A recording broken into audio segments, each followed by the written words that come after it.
Do you ever find yourself struggling when embarking on a new game? Well, the Frosty Survivor is here to help. Today I've got 5 smart tips to get you off to a strong start in your Myst survival journey. I want you to be successful, and you know this little guy's rooting for you. Here we go.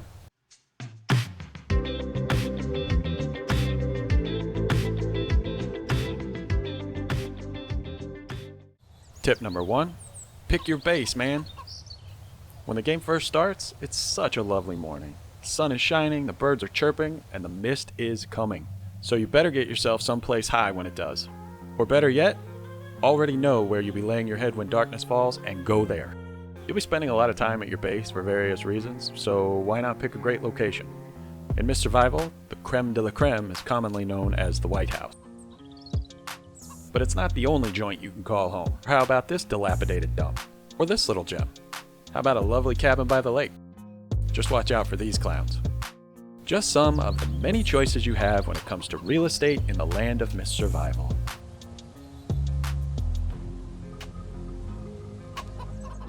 My advice? Pick a location close to water both for fishing and for drinking. But you may want to hold off on taking a sip until after you've completed tip number 4. You're going to want to be close to a town or a checkpoint that has big potential for loads of loot, so be sure to check the map. If you're into building your own compound, make sure you pick a place with lots of trees. Tip number 2, expand your backpack ASAP.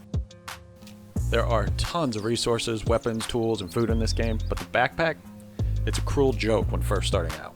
You know the saying, look high and low? Well, to find a lot of the expansion backpacks, you're going to need to look high.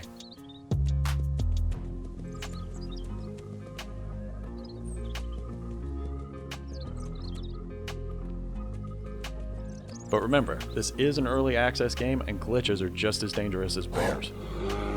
So be careful climbing. Tip number 3, you need the cart. I know the cart's not sexy, but damn is it handy. One of the coolest features of this game is that you can find and take filing cabinets with you. Each drawer has 15 slots and each cabinet has 3 drawers. You can load this bad boy up with lots of cabinets as well as the parts you find for the drivable vehicles. Maybe try looking around here. Don't curse the cart. It's going to help you get everything you need to get a truck or an SUV. In order to get the truck or the SUV roadworthy, you're going to have to find 4 tires, a battery, an engine, and a few gallons of fuel. Since you can only carry, say, 1 tire at a time, you need that friggin' cart.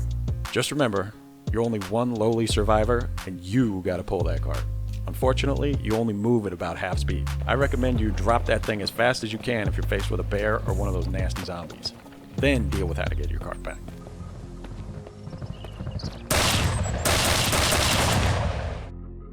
Tip number 4, make your own damn water. As far as I know, food and drinks do not respawn in this game, so eventually they're going to run out. The solution for your thirst is simple, and the game doth provide.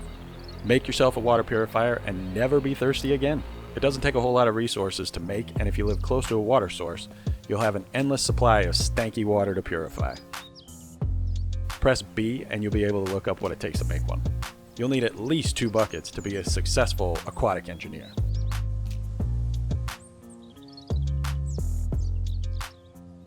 Tip number 5, the god of all weapons, the flamethrower. The flamethrower is hands down the most effective weapon in the game, and as such, they're pretty well protected in the world. Check out this video here for an in-depth plan of attack to secure not 1, but 2 of these crazy barbecuers. It's relatively easy as long as you've gotten your hands on a good firearm and a fat stack of ammo. I don't recommend going after one without the proper weapon. My weapon of choice for these missions is the semi-auto shotgun. It does the job almost as good as the flamethrower.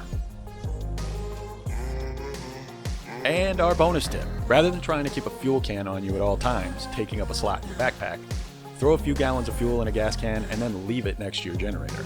No one or thing is going to take it, so no worries. It'll always be there when you need it. I used to keep mine in the back of the truck, but then I had a light bulb moment. I have multiple gas cans, so why not leave one where I use it most? I still keep a can in the truck for collecting fuel while I'm out and about, but damn if it's not super convenient to have a can right by the Jenny. No running around looking for where I left it last when it's already so dark I can't see my hand in front of my face. That is 5 tips to get you rolling hard as the resident badass of Myst Survival. If you like this video and would like to see more like it, leave me a comment and let me know.